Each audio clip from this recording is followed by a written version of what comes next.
जो साधुओं को जलाया गया था, जो मुस्लिम मॉब था जिन्होंने करीब 50-60 साधुओं को जिंदा जला दिया था ट्रेन में, तो इसने बोला कि क्या फर्क पड़ता है, वैसे ही तो हिंदू जलते हैं ना मरने के बाद। ये स्टेज पे बोल रहा है और इसको यहां के लिबरल्स प्रोटेक्ट कर रहे हैं कि भाई इसको थप्पड़ मार दिया। आपने बात करी जो अमेरिकन हैं, कॉमेडियंस हैं, जीसस की मजाक उड़ाई है उन्होंने, तो हमने तो कभी नहीं बोला कि तुम जीसस की मजाक मत उड़ाओ। पर हिंदुस्तान में, हिंदुस्तान का नाम भारत है, भरत, राजा भरत के नाम से भारत बना है। तो राजा भरत के वंशजों के ऊपर अगर आप भारत में रह के मजाक उड़ाएंगे तो I don't think that is proper. ये एक जमाना था जब लोग टॉलरेट करते थे और इन लोगों को पुरानी आदत लगी हुई है, इनको पुरानी चीजें, हैबिट्स लगी हुई हैं अर्जुन जी, कि हम बोल देंगे अच्छा होगा, हम लोग इंटेलेक्चुअल्स के बीच में बैठेंगे। अब बैठेंगे नहीं, पिटेंगे ये सब लोग। अब हम देखते हैं मुनव्वर फारूकी भाई जो हैं कहां कहां और जोक सुनाते हैं, इन्होंने मुंह खोला है पिटेंगे। मैं ये नहीं कह रहा, आई am not calling for violence, मैं आपको फिर से बोल दूं, लेकिन देखिए इससे क्या होगा मैं आपको बताता हूं। इससे क्या होगा कि आप कॉमेडी करिए, आपको पॉलिटिकल कॉमेडी करनी है, आप मोदी की मजाक उड़ाइए, आपको जिसकी मजाक उड़ानी है। अगर आप, मैं साफ तौर पे अगर कह दूं आपकी शो पे, आप अगर हमारे देवी देवताओं की मजाक उड़ाएंगे या हिंदुओं के देवी देवताओं की मजाक उड़ाएंगे, क्या हिंदू कॉमेडियन नहीं है क्या? राजू श्रीवास्तव हैं, राजू श्रीवास्तव इतना बड़ा नाम है कॉमेडी का इंडिया में, ये तो कल के बच्चे पैदा हुए हैं, मुनव्वर फारूकी कल से उछल रहे हैं। राजू श्रीवास्तव इतना बड़ा नाम है, जॉनी लीवर इतना बड़ा नाम है, आपने बॉलीवुड फिल्मों में भी इनको देखा होगा। आपने कभी देखा इन्होंने कि किसी इस्लाम के, क्रिश्चियनिटी के, हिंदुइज्म के किसी के? तो जरूरी नहीं है कि आप किसी की बेइज्जती करके फ्रीडम ऑफ एक्सप्रेशन, और अगर ऐसा ही करना है आगे तो ऐसे 10 हिंदू कॉमेडियन हैं जो फिर और धर्मों के जिसको रिस्पेक्टेड फिगर्स हैं, जो और धर्मों के प्रॉफिट्स हैं, उनके ऊपर जोक बनाना शुरू कर देंगे। क्योंकि फ्रीडम ऑफ एक्सप्रेशन तो जो हिंदू के लिए हो, मुसलमान के लिए, फिर आप भी जोक सुनाओ, फिर हम भी जोक सुनाते हैं। फिर वो सरहद से जुदा वाला मामला नहीं होना चाहिए, फिर इन्हें कि हमारी दिल आजारी हो गई। तो सबकी आरजू जी बराबर की इज्जत होनी चाहिए, सबके बराबर की इज्जत। और वो जो ऑर्गेनाइजर्स हैं वो भी जेल जाएंगे, और ये जो मुनव्वर फारूकी है ये तो रिपीट ऑफेंडर है, कोर्ट ये भी देख रहा है ना, he is a repeat offender, he is a. और एक और चीज, हाँ, बड़े चार्ली हेब्डो से इसका बड़ा जोड़ा जा रहा है कि जो हिंदू राइट विंग थे उन्होंने बड़ा बोला था कि साहब ये चार्ली हेब्डो का बड़ा गलत हुआ, और वहां पे जो इस्लामिक रेडिकल्स थे उन्होंने कार्टूनिस्ट को मार दिया। अब वही ये लोग टॉलरेंस इंडिया में दिखा रहे हैं, तो ये हिपोक्रेट हैं ये लोग ना, हिपोक्रेसी कर रहे हैं ये लोग। ऐसी बात नहीं है, ऐसी बात बिल्कुल नहीं है। किसी के ऊपर केस करना, किसी के ऊपर केस करना और उसको कोर्ट ले जाना, ओके, और 12 लोगों का कत्ल करना, इसमें जमीन आसमान का फर्क है। मुझे आपकी बात नहीं पसंद आई, कानून मुझे हक देता है कि मैं आपके ऊपर केस करूं, आपका कानून हक देता है कि आप मेरे ऊपर केस करें, लेकिन आपने एक कार्टून बनाया और मैंने जाके 10 लोगों को, 12 लोगों को किसी तीसरे मुल्क में मार दिया। देयर इज नो इक्विवेलेंस, ये तो बात ही बिल्कुल गलत है, ये फ्रॉड है। तो इंडिया में है ये लेफ्ट विंग लीनिंग इंटेलेक्चुअल्स जो है, इनका दिमाग थोड़ा सा खराब है, लगेंगे 5-10 साल, इनको भी ठीक करेंगे हम लोग धीरे धीरे, ठोक बजा के इनको जरा, जैसे कलाई वाला बर्तन होता है ना जिसके अंदर कलाई लगाते हैं, डेग होती है, तो वो ठोक बजा के हल्का हल्का सा फिट करेंगे इनको, कर रहे हैं हम धीरे धीरे इनको, इनका दिमाग राइट एंगल में लाएंगे हम लोग।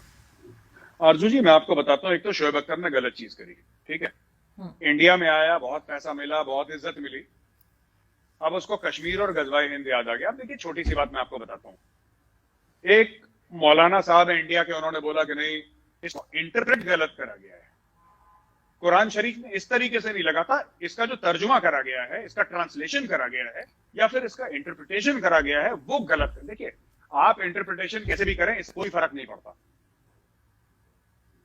आप ये जस्टिफिकेशन नहीं दे सकते कि इसका शोएब अख्तर ने इंटरप्रिटेशन गलत करा।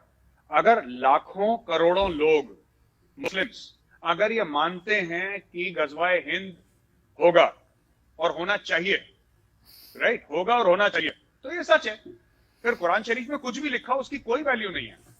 अब एक बात बताइए आरजू जी, मैं आपको ये बोलूं कि मैं हिंदू हूं, राइट, मैं हिंदू हूं और मैंने जाके किसी और मजहब के 50 लोगों को मार दिया मैंने, ठीक है, और उसके बाद मैं बोलूं कि नहीं नहीं साहब आप मुझे ब्लेम नहीं कर सकते क्योंकि मेरी रिलीजियस बुक्स में लिखा है कि शांति और अमन होना चाहिए, सब उसमें लिखा है, उसमें लिखा है तो क्या हुआ, उसमें जो भी लिखा है मुझे क्या लेने देना उससे, मैंने तो कत्ल कर दिया है ना, या आपको क्या लेने देना उससे, एक बार कत्ल हो गया तो हो गया। तो लोग ये नहीं देखते कि किस किताब में क्या लिखा है, लोग ये देखते हैं कि उस किताब को मानने वाले जमीन पे क्या एक्शन करते हैं, वो कार्रवाई क्या करते हैं, वो कौन सी कार्रवाई अंजाम लाते हैं, उस पर डिपेंड करता है। नोबडी विल, किसी मुसलमान के पास इतना वक्त नहीं है कि वो हिंदुओं की किताब पढ़े, या किसी हिंदू के पास इतना वक्त नहीं है कि मुसलमानों की किताब पढ़े। हम तो जो हमारे सामने एक्शन होता है हम एक्शन देखते हैं, राइट। अब लोग कहते हैं कि अलकायदा है, अलकायदा वाले वो कहते हैं अव्वल तो अलकायदा वाले मुसलमान है ही नहीं। कई लोग ऐसे कहते हैं, अलकायदा वाले कहते हैं मुसलमान है, कहते हैं हम इस्लाम के लिए लड़ रहे हैं। इस्लामिक स्टेट ग्रुप ने, दाइश ने अपना नाम इस्लामिक स्टेट रखा है। दुनिया को ये सर्टिफिकेट नहीं चाहिए कि मुस्लिम कौन है नहीं है, उनको ये पता है कि इस्लामिक स्टेट ने हजारों लोगों के गले काट दिए। तो जो जमीन पे फैक्ट्स है, हमें हकाइक पे बात करनी चाहिए। कुरान शरीफ में लिखा है कि मुसलमान की शादी गैर मुसलमान से नहीं हो सकती। ये मैं सच कह रहा हूं? नहीं, यहूदी और क्रिश्चियन से हो सकती है, अहले किताब से है। पर उनको धर्म बदलना पड़ेगा अपना, सिर्फ लड़की को। हाँ वही बात है, लड़के को नहीं बदलना पड़ेगा।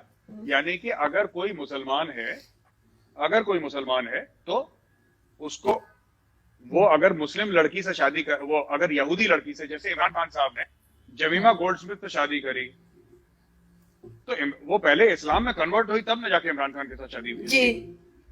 वरना कोई अलाउ करता कि इमरान खान यहूदी से शादी कर ले? ठीक है। तो मैं आपको एक बात ये बताना चाहता हूं आरजू जी कि ये जो लव जिहाद वाला लॉ है ना, ये नहीं कहता कि हिंदू और मुसलमान आपस में शादी नहीं कर सकते। ये लॉ नहीं है। लॉ ये है कि आप कन्वर्जन ना करवाएं। अच्छा, आप कन्वर्ट क्यों कर रहे हैं? और दूसरी चीज है, अगर आप ये जितने भी केसेस देखें लव जिहाद के, 99% में आप देखेंगे कि जो लड़का है वो मुसलमान है और लड़की है हिंदू है।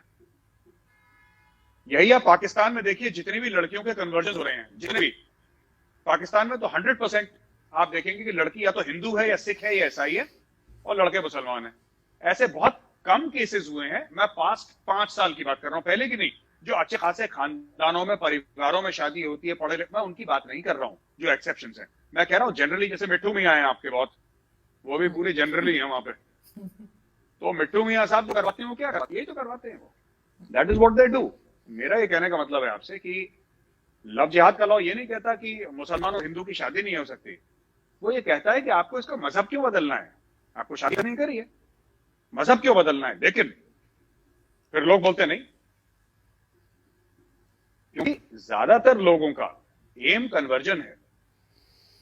क्योंकि किसी मौलाना ने इनको सिखा रखा है कि वहां पे करोगे तो इतने पॉइंट मिलेंगे, इतनी हुरें मिलेंगी। जैसे वो जाकिर नाइक समझाता है ना, चैप्टर 1 वर्स 5 पैराग्राफ 3, वो पूरा ग्लॉसरी लेके बैठ जाता है। तो ये सब लगे ना काम पे। कुछ जेन्युइन केसेस भी हैं। हो सकता है कि मुसलमान लड़का सही में हिंदू लड़की से प्यार कर रहा हो, पर अगर आप सही में प्यार करते हो तो आप लड़की से प्यार करो ना। अनीता को आयशा क्यों बना रहे हो? अनीता को अनीता रहने दो यार, प्यार तो करते ही हो ना। लव जिहाद का लॉ ये कह रहा है कि डोंट कन्वर्ट अ पर्सन। आपको शादी करनी करिए, किसने मना करा है जी? आरजू जी, मैं आपको बता रहा हूं 99% केसेस में जो लड़के होते हैं मुस्लिम होते हैं। आप केस स्टडी कर लीजिए, मैं फैक्ट्स में बात कर रहा हूं। लोग बोलेंगे कम्युनल बात कर रहा है, I have no interest in anything communal, I am not a communal person. मैं फैक्ट्स और डेटा पे बात कर रहा हूं, देख सकते हैं। दूसरी चीज, जो हजरत थी जिनका नाम सुषमा हुआ था ना, उनका नाम सुषमा कर दिया, वो हिंदू नहीं बन सकती। She cannot become a Hindu. आपको एक बात समझनी पड़ेगी, there is no way you can become a Hindu. आप हिंदू नहीं बन सकते। आपको मैं बोल्ड ब्लैक अंडरलाइन, हिंदुइज्म में कन्वर्जन का कॉन्सेप्ट नहीं है। You have to be born a Hindu, है ना। और जहां तक आपने बोला किशोर कुमार मुसलमान बन गए, मुझे पता नहीं है इसके बारे में, आप चेक कर लीजिए, मैंने पढ़ा है। मुझे पता नहीं कि किशोर कुमार मुसलमान बने कि नहीं, आई डोंट नो। बट आरजू जी, मधुबाला थी भला की खूबसूरत वैसे। सो अब किशोरदा का कहां दिल फिसा मुझे पता नहीं, बट इंडियन सब कॉन्टिनेंट में there has been no woman more beautiful than Madhubala, for the record. मतलब बाकी जो भी फिल्म एक्ट्रेसेस आई हैं बॉलीवुड में भी और कहीं और पे भी. Nobody is even 20% of Madhubala. ये बात तो तय है.